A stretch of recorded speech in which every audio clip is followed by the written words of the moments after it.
muita coisa na nossa vivência com Deus, na vivência para a qual a gente foi convocado a viver em Cristo Jesus, muitas coisas a gente só vai conseguir compreender só depois de as termos vivenciado.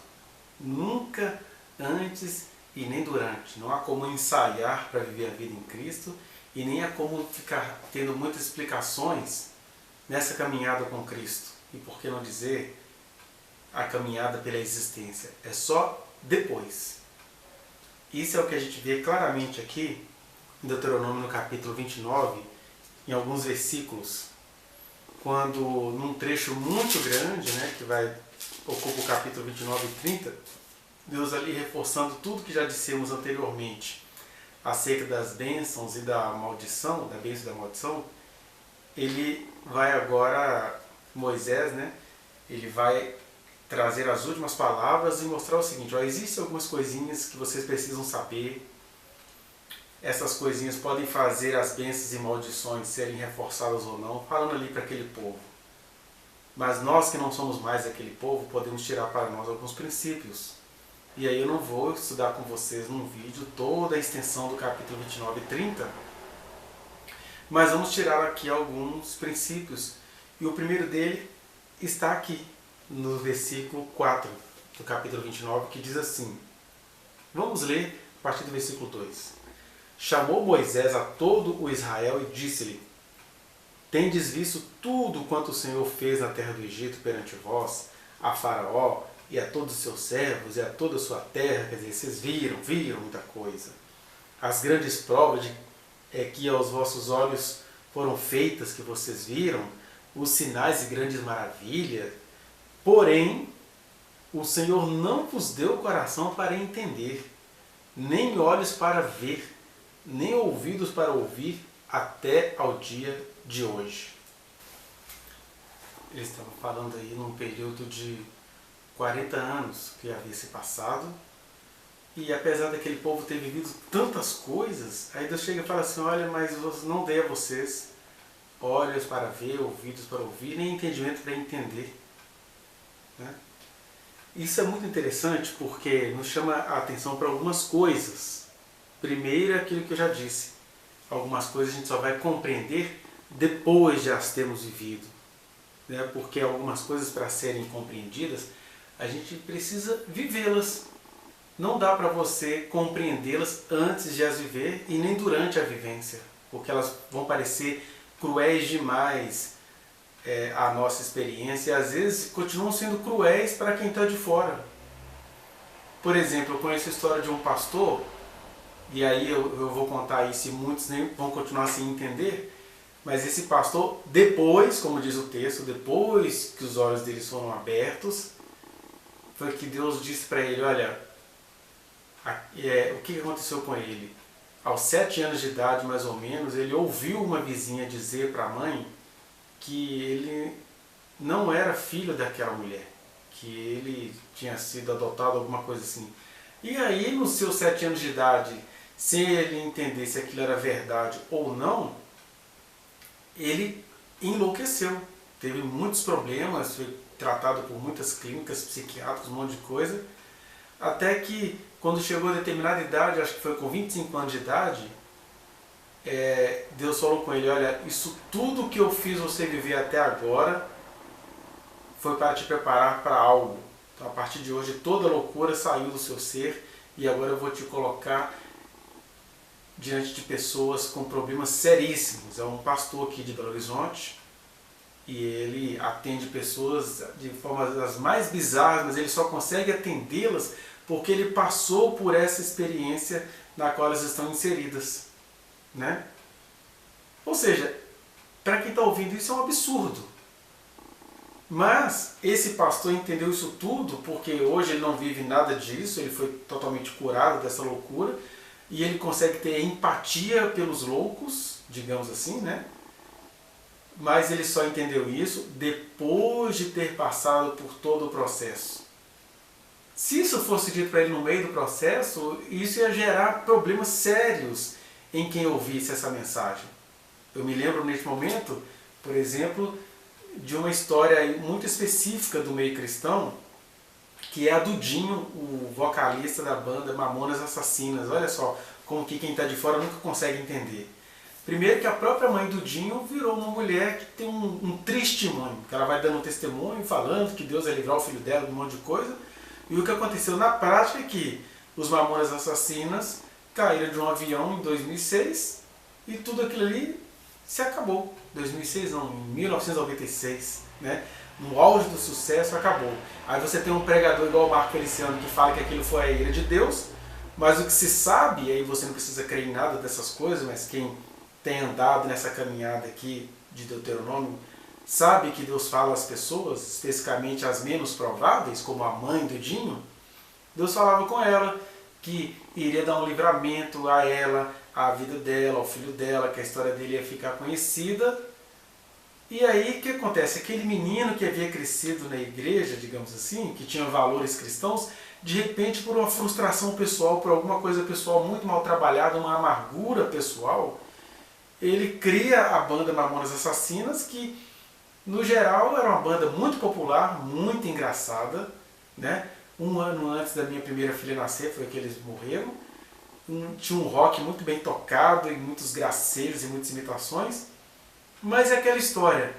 O Dinho parece-me que não foi chamado para aquilo. Ele tinha um outro chamado, uma outra vocação para a qual ele não conseguiu se dedicar. Então a gente entende que Deus carinhosamente o retirou da existência. E não apenas o retirou, como teve que retirar toda a banda, porque senão eles iriam ficar conhecidos por uma coisa que não dá. E aí Deus tem esses livramentos absurdos de tirar as pessoas da existência e livrá-las na eternidade. Esse foi o grande livramento na vida do Dinho, que a gente lê como misericórdia. Mas que os evangélicos, ou pregadores como Marco Feliciano, lê como juízo de Deus. Ah, zombou de Deus, Deus tirou. Não. Deus teve muita misericórdia do Dinho e de todos os seus amigos. E aquele projeto teve de ser abortado, porque antes um projeto abortado do que a vida deles toda a estas horas ser uma vida apodrecida. Estamos nos referindo a uma situação onde Deus tinha um propósito específico com uma pessoa que não conseguiu abraçar esse propósito. É como se fosse a história de Israel num nível micro. Teve de passar por um pequeno aborto, né? E como é que você explica isso? Eu explicando aqui, já vou trazer inúmeros debates nos corações de quem vier a ver este vídeo, mas o fato é esse, olha. Há coisas que só não são compreensíveis ou não são compreendidas depois de as termos vivido, nunca antes e nunca durante, né? Por isso que a nossa caminhada com Deus se trata, na verdade, de a gente andar olhando para Ele, andar em comunhão com Ele, andar confiando nele, porque Ele sabe o que é melhor para nós, ainda que mesmo assim a gente faça interpretações ridículas do grande favor que Ele nos fez, né? Israel, por exemplo, eles só conseguiriam entender a extensão do milagre de Deus na vida deles passados os 40 anos. Durante, eles não conseguiam entender nada. É por isso que a gente pode pular lá para o versículo 29, do mesmo capítulo, que é o último versículo do capítulo 29, que diz assim, quando ele vai falar uma série de coisas, porque alguém fala assim, ah, Deus estava tramando com Israel, o que Deus está querendo com isso? Ele fala assim, as coisas encobertas pertencem ao Senhor nosso Deus, porém as reveladas nos pertencem a nós e a nossos filhos para sempre, para que cumpramos todas as palavras desta lei. É Moisés falando com um povo específico, mas nós podemos tirar isso para a nossa vida particular. Que em meio a essas coisas que a gente só vai entender depois de as termos vivenciado, Jesus falava isso com os discípulos, né? Olha, o que eu faço agora não compreende agora. Vocês vão compreender depois. Eu preciso fazer. Vocês vão compreender só depois. Durante não dá. Durante vocês não entendem. Durante havia muitas fantasias. Durante eles achavam que Jesus ia tomar Jerusalém, quiçá Roma. E Jesus está dizendo, meu reino não é deste mundo, eles não entendiam nada. Ó, nécios e tardos de coração para entender todas as coisas que estão escritas na Bíblia. Aí na hora que ele pega o pão para agradecer, é que os olhos são abertos. Mas os olhos não seriam abertos se eles não tivessem passado por essa experiência. Um paralítico deitado há 39 anos num leito não entenderia o valor de uma cura se ele não tivesse passado dos 39 anos. E cada um de nós também não conseguimos compreender muitas facetas da graça do Senhor, porque nós só vamos compreendê-las após passarmos pelas agruras da existência. E isso não é um projeto de Deus contra nós. Isto é a nossa incapacidade de compreender todo o processo no qual estamos inseridos. Por isso que aqui nós temos duas verdades. Primeiro, as coisas encobertas pertencem ao Senhor. Do que ele estava falando aqui, olha, o que eu estou encobrindo de vocês pertence a mim, por isso que vocês precisam confiar em mim, que eu sou amor. Eu jamais tramaria contra vocês. Mas eu sei que vocês precisam passar por situações que a moral de vocês não daria conta de entender apenas pela via da explicação, né? Segundo, existem coisas que pertencem a nós, né? Então, nós não sabemos do que se trata essas coisas encobertas. A gente não sabe do que se trata. Agora, a gente sabe como agir quando as coisas encobertas se revelarem para nós de maneira estranha. Aqui ele fala de algumas coisas, olha, vocês vão passar por situações onde vocês vão se flagrar povo nulo, vão se flagrar escravo dos deuses que vocês cismam em cultivar no coração de vocês. Mas quando essas coisas acontecerem e vocês clamarem a mim, conforme diz o versículo 1 e 2 do capítulo 30, ele diz assim: quando acontecerem essas coisas encobertas, vocês acharem tudo esquisito e te recordares delas entre as nações para onde eu te lançar, e tornares ao Senhor teu Deus, tu e teus filhos, de todo o teu coração, de toda a tua alma, e deres ouvido a sua voz, segundo tudo que hoje te ordeno, então o Senhor teu Deus mudará a tua sorte. Ou seja, eu não tenho obrigação de saber de nada, mas também não tenho obrigação de achar que todo o mal é Deus tramando contra mim. Eu achei que a situação ficou ruim, clamar ao Senhor de todo o meu coração. Essa é a chave para lidar com os mistérios divinos, né?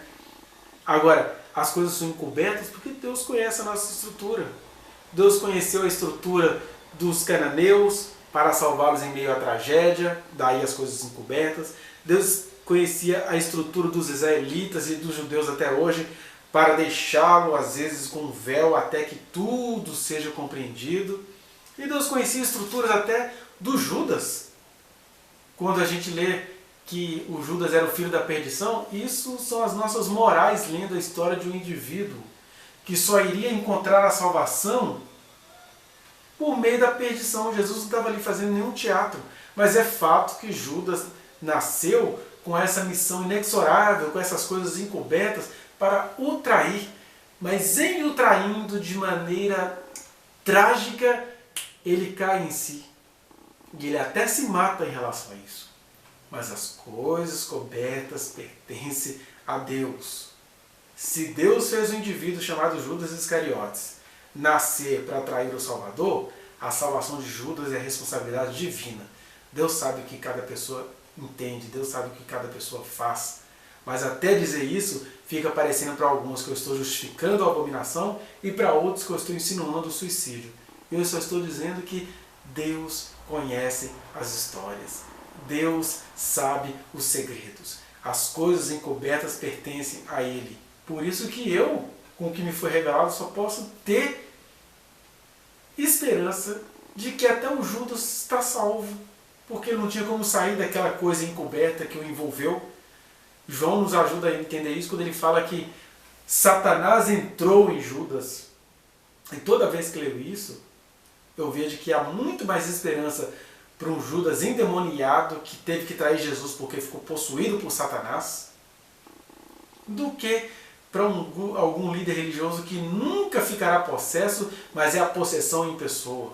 Ou de um político que nunca praticou a corrupção, porque é a corrupção em pessoa. Há mais esperança para Judas Iscariotes, porque as coisas encobertas pertencem a Deus. E a Deus pertence a gente saber ler essas coisas encobertas com muita esperança. E as reveladas pertencem a nós. Na medida que a gente confia nele, que a gente anda nele, que a gente se abre ao seu amor, que ultrapassa toda a nossa capacidade do pensamento. É isso que significa esse texto de Deuteronômio.